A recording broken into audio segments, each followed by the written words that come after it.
Welcome to the Plant-Centered and Thriving podcast. I'm your host, Ashley Kitchens. Welcome to the show. I'm so grateful you're here, and I cannot wait for you to hear from our guest. Her name is Capri Miller. She's in the Austin, Texas area, and she just has a really incredible story to share with you. She had strange menstrual cycles and bowel problems for as long as she could remember. And I know a lot of you listening are like, oh yeah, I can kind of relate to that. So after the birth of her second child in 2012, there was this notable change. She was having constant, widespread abdominal pain. She suspected endometriosis, but she was repeatedly told that no, that can't be it. So after multiple procedures, surgery, scans, and doctors, she finally found out that she was correct. So in 2020, she underwent treatment for endometriosis, and it has literally been life-changing for her. And during those 9 years of escalating pain, monthly blood loss, she did a lot of research and she advocated for herself as much as she could. And she's going to dive into that a little bit more. And she's going to talk about plant-based eating too, which I'm really excited about. So welcome to the show, Capri. Thanks for having me. Excited to be here and just bounce ideas and conversations. So. Yes, I love it. So how Capri and I got connected was I had asked some people on my email list, if they had some ideas, some topic ideas for this podcast. And she wrote back to me talking about endometriosis and kind of gave me a preview of her own story. And I was like, oh my goodness, this would be so helpful for people listening because I don't think it's talked about enough. And oftentimes women, we have these things going on and doctors can't really figure out what's going on. And maybe they're told it's nothing, but we're like, no, something is wrong. And so when Capri emailed me back, I was like, will you please come on the show and share your story?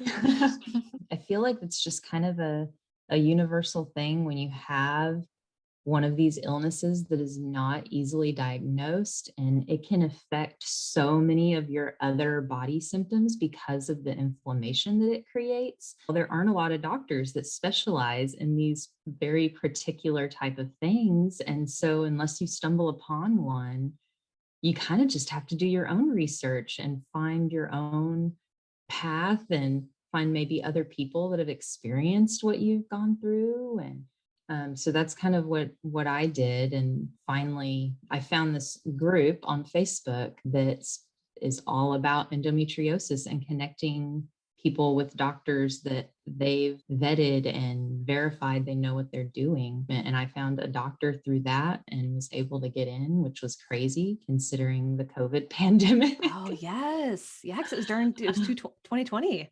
Yes. At the time I found that doctor in Texas, all unnecessary medical procedures were shut down. And so I had to wait until that opened back up again.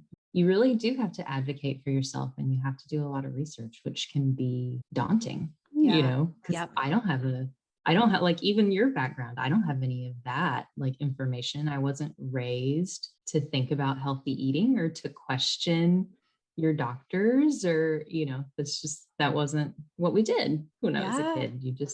You ate the hamburger helper, and if your stomach hurt afterwards, that was just normal. Yeah, absolutely. Yeah. No, I think it's great that you're highlighting that piece. You kind of just go with the flow, and same with the doctors. If it's hard when maybe you feel like something is going on, but you're not maybe really getting the answers that you were hoping to. Yeah. I had multiple tests that they came back and just said, well, there's nothing there. It must just be in your head. Yeah. And that's discouraging, like doctor and doctor. It is. Yeah. Capri, take us sort of back to the beginning, kind of, the struggles that were going on, how you were feeling. I mean, you obviously came to this conclusion, like something isn't right, even after seeing all these doctors, but kind of take us back to, I think it was 9 years ago, of like how this all started. I'd always had issues. And now that I think about it, they really started after my menstrual cycle started when I was young teen. I'm like, oh, that's when I started having these stomach aches. And I just called them my stomach ache. I got it and it happened. And that's what I lived with. I thought maybe I had IBS or something, but it was never diagnosed as that. And so I was like, okay, well, that's just who I am. That's just what I have. And then after, I was very fortunate that I was able to have children because a lot of people with endometriosis suffer greatly with infertility. And so I was lucky in that way. But then after my second child, I would get these like stabbing, like I would double over in pain, just periods of time that would come and go. I wouldn't know why. I wasn't really thinking about what I was eating at the time. I was focused on a very like unhealthy paleo lifestyle at that point. Lots of animal fat. Mix your butter in your tea, and and so that's what I was trying. It wasn't helping anything. My cycles were getting worse, and I just had constant pain in my abdomen. So I went to a doctor because I was like, I shouldn't be having that. They did an ultrasound. They said, well, you have a few gallstones, so we'll remove your gallbladder and that should make the pain go away. I'm like, okay. So I had my gallbladder removed. The pain didn't go away. So they said, okay, well, so we did a colonoscopy. Well, we don't see anything. So it's nothing. I'm like, okay. So then I just lived with these heavy cycles.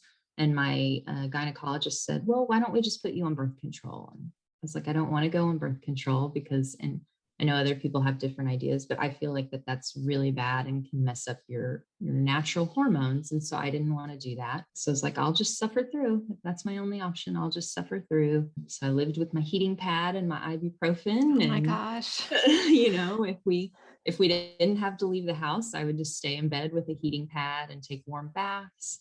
If we had to go somewhere like a play date, then I would load up on excessive amounts of ibuprofen, which was then eating away my stomach lining, making the issues worse. And in 2019, I actually had such a severe bout with it that I ended up with colitis, like really bad colitis. And they did diagnose that, but we never figured out what caused it. It just randomly came on. That was like before that, my husband had brought up going plant-based, and that was in 2018. We went plant-based. We went zero. We went like standard American diet. Boom, overnight, like plant-based, no gluten, no oil, like Yep. vegan, which was really hard to keep up with. And I felt like all I was doing was chopping vegetables and making food and then cleaning up and then eating it and then starting again. So we lasted on that for about 6 weeks, and it was just too much. So we started eating, then we just went back to normal. But I noticed after we went back to normal that my body, when we were eating plant-based, did not hurt as much. And my cycles were not as bad. And I was like, I just noticed I haven't been in like level 8 pain for the last few weeks. It's been at like a 3, which was a significant improvement. So then we like stayed semi-plant-based after that, but not full on. But when I got colitis, then I went back to it fully because I was so scared to eat anything because everything hurt so bad. Then in March of 2020, actually the day that we started quarantining, I got appendicitis. Oh my gosh. Yes. So I ended up driving myself to the emergency room because they weren't going to allow people in the hospitals. So I drove myself to the emergency room, had an emergency appendectomy. And while they were in there, they said, we saw this cyst on her ovary. They told my husband this over the phone. So after COVID, she should get that checked out. Like, don't do it now because of COVID. And so we were like, okay. Well, after that, my pain level was getting severe to the point where about 15 days a month, I could hardly get out of bed. And I have a high pain tolerance. Like I tore all of my ligaments in my ankle in high school, and I walked on it for 3 months before I went and got it. Oh my goodness.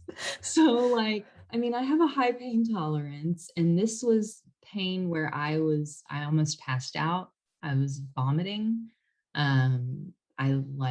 It was just living in bed, and we've always homeschooled. And so the boys would just bring their school and they would do it next to me in bed, and I would help them through it, and we would read books. And my husband was like, you can't continue like this.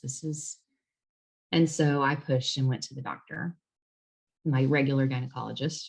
She did an ultrasound and said, it looks like you have an endometrioma. The cyst looks like an endometrioma. And I was like, okay. But she didn't tell me what that was. And so I went home and researched it. And I was like, that's endometriosis. That's what I said like 9 years ago that I thought was the problem. And so my research showed if you've got an endometrioma, then you're in late stage endometriosis. It's like it's infiltrating your organs at that point. But she still didn't want to do anything. She just said, well, just take birth control and the birth control will help it. And I was like, there's got to be something more. Like, there has to be something more going on. So I started researching and I actually found an author. She's a cookbook author who's plant-based and uses plant-based eating to help control her endometriosis symptoms. And so I got her book like right away and started reading about her story. And I was like, oh my goodness, like everything started falling in place. Like the times that I didn't have as much pain was when I was like really focused on my diet and nutrition and keeping it clean and keeping it plant focused. And so it's like, well, until I can get some answers, I guess that's what I'll do, to try to manage my symptoms without these medications. And so that's what I focused on until I was able to get into a doctor who specializes in endometriosis. He teaches this specific type of surgery to other surgeons and trains them on it. I was able to get seen by him. He happened to have a cancellation in his schedule. So like I called and got an appointment right away. And then they happened to have another surgery cancellation 2 weeks from that. And so it was like, we got all the tests done really quick because you have to have biopsies, check for cancer, check for all that, And my endometriosis was so severe that I actually had to have a complete hysterectomy because it had been left untreated for so long. It has been life-changing. I went on a all-women's rock climbing, primitive camping retreat. And when I was there, I was like, I couldn't have been here 9 months ago. I couldn't have done this. This wouldn't have been possible because of how I was in life. And we don't have to we can just go out hiking on the weekend without me being like, well, I can't because I'm going to be in too much pain, And so it's just been, it's been life-changing. It really has, being able to get all of that done and diagnosed but then you feel better, right? And you're like, okay, well, maybe it wasn't diet. It was just that. That's all it was. And so you start to slack off a little bit, And so now I can tell in my body, I'm like, I've been slacking off this week and I've been eating things that aren't good. Like I love macaroni and cheese. It's like my favorite food ever. But if I eat full on dairy-filled gluten macaroni and cheese, I'm paying for it for like 4 days. Now being able to focus on slowly, instead of just trying to overnight jump in the pool of plant-based, change our whole life, I'm slowly implementing and finding what works. My husband enjoys eating this way because he feels better, but it is hard with kids. I have one child that could easily be plant-based and thrive. And then I have one that is very, very picky and mostly wants to eat chicken nuggets. I love that you highlighted so many great things. One is right now it sounds you're really working to be in tune with your body and to like all these other things that you're doing, from eating and sleeping and moving, to really try to heal yourself as a whole. So it's a lot of other factors. Like you said, it's not just like this one thing that was like the magic bullet. There are so many other things that you're doing. Well, and because endometriosis creates so much inflammation throughout your body, and not a lot of people know what endometriosis is. I guess I should have said that. It is when endometrial cells that are not actually from within your uterus, but they look like it and they act like it, and they are not inside your uterus where they're supposed to be contained. They are outside. They can be on your bladder. They can be on your colon. They can be on your just abdominal wall. I actually have a friend. She had endometriosis all the way up onto her lungs. You can get it. It can be on your heart. Like, it's very rare to have it above the diaphragm, but if it's left unchecked, it can literally eat through your colon. It can eat through your diaphragm and get up into your other more vital organs.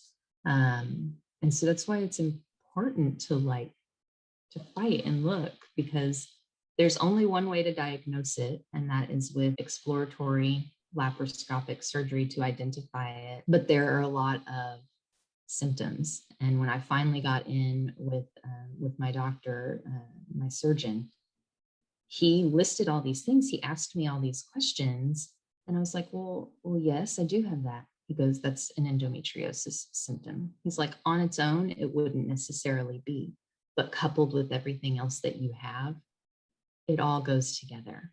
Like, Wow.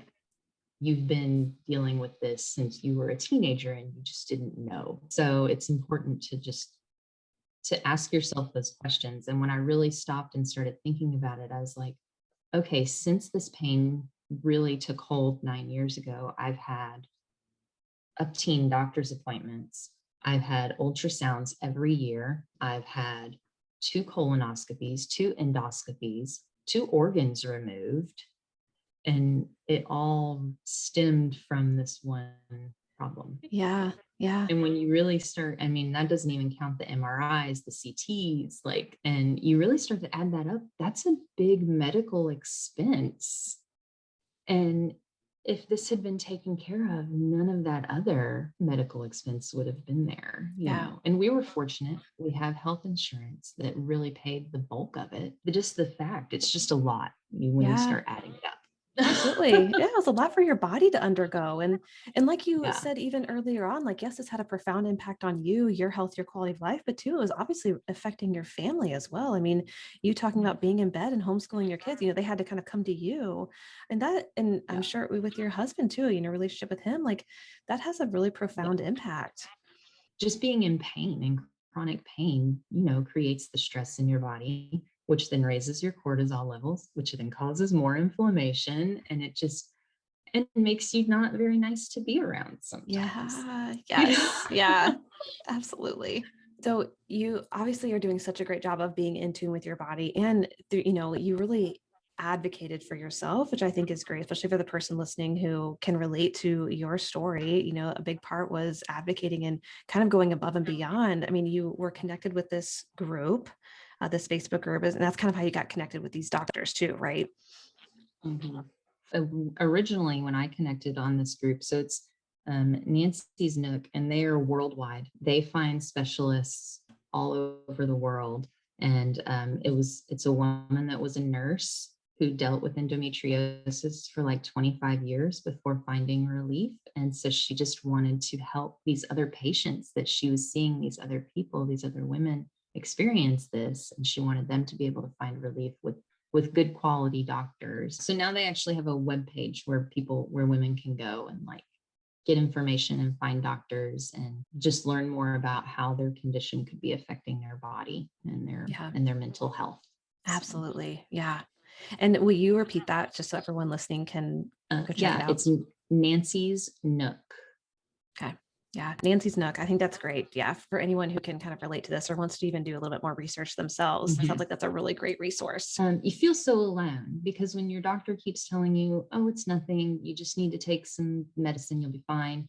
But you know that there's something going on. You feel so like discouraged and alone. And when I finally read these stories about other women that had been going through this, and then when I talked to my surgeon and he said, no, you're in pain, I just cried because I finally felt like somebody had heard me and that I Yeah. was like, I'm not crazy. Like, this is actually happening. This is something like, Yeah. Yeah. Absolutely. You felt like were like actually starting to see the light at the end of the tunnel and you had yes, some exactly. support.